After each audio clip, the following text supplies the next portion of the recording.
Coming up, hear how a national tragedy is impacting a student here on campus. We also catch up with a student who ran in the Twin Cities Marathon this past weekend. Eagle 7 News starts right now.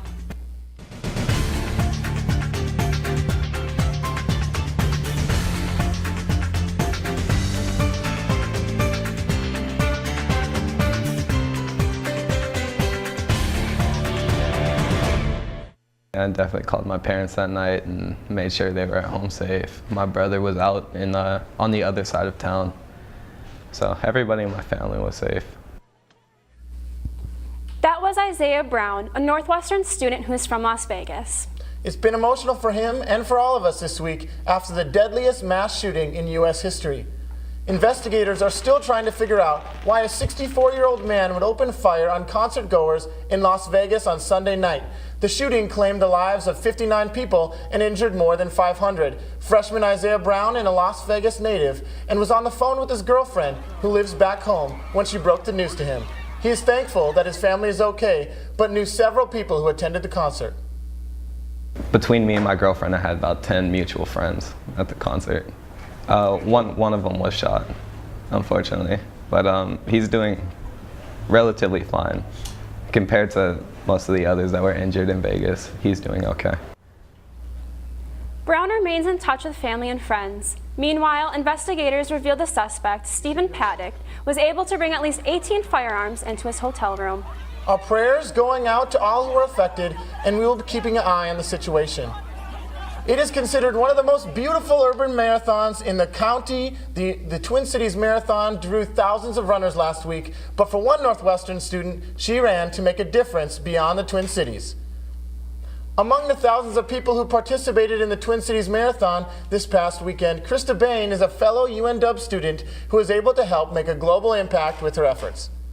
So I've always wanted to run a marathon. It's always been a dream of mine. I ran cross country in high school, and so I've always wanted to run a marathon, and so this year I just decided to go for it. And so that was a really meaningful part of why I ran the race, and was actually able to provide, through people giving money, to provide a lot of clean water for a lot of people for the rest of their lives. So that was a really sweet experience. This past weekend was also homecoming, and it was a big win for the women's soccer team. Mark, tell us about the game. Well, Ben, after starting the season 0-4, the UNW women's soccer team has been on a tear, winning 4 of their last 6 games, including that hard-fought homecoming game against St. Scholastica, in which UNW won 2-1. The Eagles also picked up a 5-0 shutout victory over Bethany Lutheran. The Eagles are currently sitting on top of the UMAC with a 5-0 record. In Eagle 7's game of the week, UNW football faced off with conference rival St. Scholastica in its homecoming game.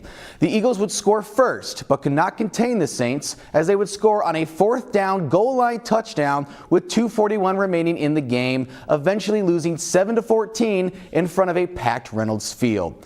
The Eagles will travel to Illinois and take on McMurray College tomorrow at noon. Once again, for the second time this year, Lindsey Peterson is our player of the week for her matches this past week.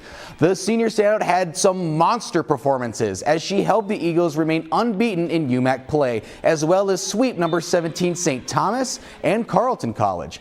The outside hitter collected 79 kills and racked up 59 digs. She is currently 3rd in D3 volleyball, averaging 5 kills a set, and 3rd in total kills with 339. The now nationally ranked 7th Eagles take on conference foe St. Scholastica tonight at 7 in Duluth.